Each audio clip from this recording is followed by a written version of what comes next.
This is Vays, and you are watching CoinSpice. CoinSpice. Well, Tone Vays has joined us here in Brisbane, Australia. What a surprise. And, he's spent a week or more here now, right, doing your trading courses across the country? Yeah, I actually wish I spent a week in Brisbane. I'm really enjoying it here. I think I'm going to end up being here about 4 or 5 days, but next year it's going to be closer to 10. True. What are you coming here for next year? Because we wanted to do kind of a general Bitcoin conference, and that might be something you're interested in. It hasn't been organized yet, though. Well, considering how far away from the rest of the world Australia is, I will literally be here at this exact time next year because around October I'm usually in Southeast Asia, and the first week of December I'm in Latin America.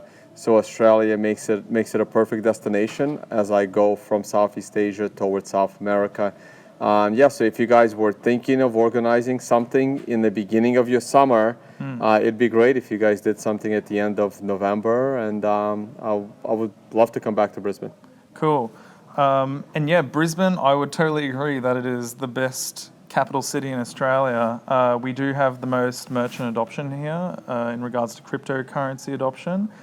Out of any of the other cities, it's booming right here. So I don't know what you've been doing on the last couple of days, but I saw you at the meetup the other night, and you did get a bit of a taste of that. What do you think about that kind of merchant adoption and the spending culture? Yeah, it was interesting. Basically, a lot of the merchants here have an app, and they accept multiple cryptocurrencies. They accept, I saw a slew of them, and that's all coming through the merchant. Now, we were at a pretty big hotel,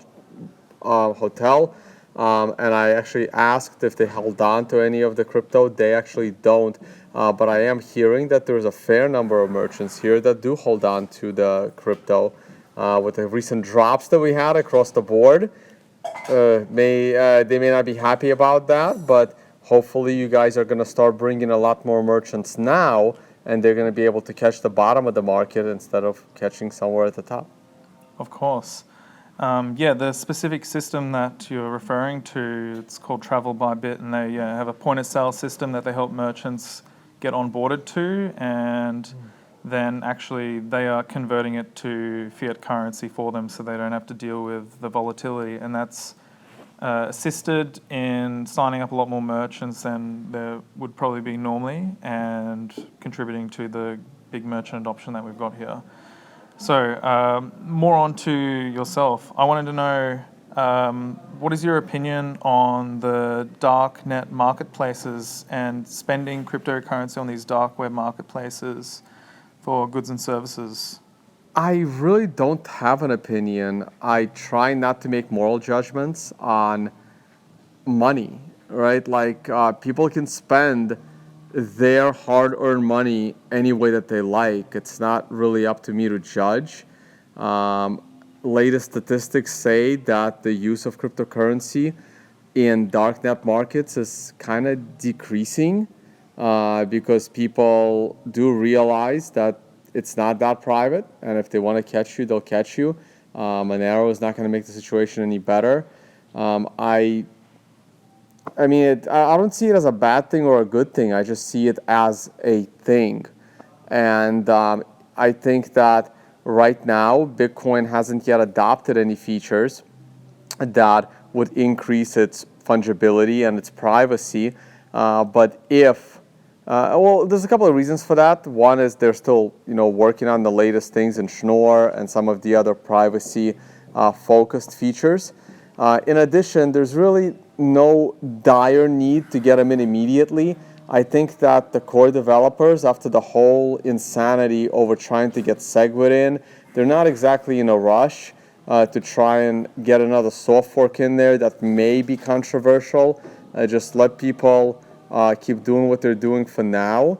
But if the government ever starts going after ordinary people, not the bad criminals, and by bad criminals, I don't just mean the government is going after people on the dark web, because you can do little things on the dark web, like let's say buy weed. The government, as far as I've seen so far, is only going after like really bad stuff. Like you can't like just selling drugs on the dark web is not enough for you to get in serious trouble. You have to be selling drugs that are actually getting people killed, or selling drugs in enormous quantities. So the government is still going after the really bad things.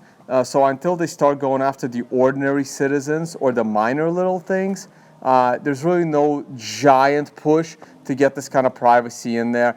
Things will balance out. I don't really spend any time thinking about it. Yep. Okay, cool. Could you elaborate a bit more on this BTC feature that's coming soon called Schnorr? Because I haven't been following BTC all too much lately. Could you explain to the viewers really quickly what that is? I'm not really that much of a technical guy. From my understanding, Schnorr is a very innovative way of or reorganizing the data involving signatures, and it should provide a very good scaling solution that would probably make transactions 4 times more efficient. So you can almost put 4 times the current amount of transactions into a block. In addition, from what I've read, it has very good privacy features as well. The way it's done, it would actually mask a lot of the transactions. So Schnorr is both a scaling advancement and a privacy fungibility advancement, and probably within a year it should be in the code. So, more on BTC, how would you say things are going in the progression of the Lightning Network? Are things going according to plan there? Because they've released a version of it which is usable to the public over the last year, and how's things going? Sure. There? I'm not exactly sure what the plan is, because it's just 4 or 5 different Lightning teams. There are building implementations. They all cooperating together, so they're all compatible with each other. I've been a little too busy myself traveling around the world. I have not yet used Lightning myself. There is at least one phone wallet out there that would allow you to use Lightning. I've seen people try to use it. It's not the most user-friendly experience. At the moment, you kind of probably have to send the transaction a couple of times to try and get it through. It's not even an alpha yet as far as I know, but I haven't heard anything bad about it, which is good. Bitcoin at the moment, BTC Bitcoin at the moment, the blocks aren't full, plenty of space, and there's no rush. Take your time, get it right, spend as much time testing. But when I get home to New York in a couple of weeks, maybe a couple of months, I'll definitely try it out. So, more on that. You just said that New York is your home. So, are you an American citizen? We recently saw that you got banned from BitMax. Yeah, I got banned from BitMax. Yeah. Not surprising. And yeah, Do you think they targeted you specifically for any particular reason, like the big online following or what? Because, you don't even spend that much time in America by the sounds of things. No, I think in 2018 I would have spent, I don't know, probably 30, 45 days in America, pretty much out of the country. I'm working on changing the first thing I'm actually doing the moment I get home is I'm changing my residency out of New York. And the next thing I'm doing is I'm looking into other passports as it is. It looks like I may be able to get a Ukrainian passport based on lineage. And I want to see if I can get my Russian passport as well, since that's where I was born. Cool. So I am looking to take care of that. Awesome. More on BitMax. I also trade on BitMax because, first and foremost, I'm a trader. That's when I got into Bitcoin, I just wanted to find a way to accumulate more, and I did that through leverage trading. But on BitMax, I'm sure pretty much everyone has experienced this issue where you go to place a trade and you get this overloaded message. So they've been having that nearly for over a year now. is there? Do you think that they are actually doing that intentionally to trade against their own users or something like that? I don't think so. I mean, my default answer to things is that they're not really malicious until they've been proven to be malicious. So I don't think so. I think with the amount of money that they're making, you would think that they would do a better job with their technology.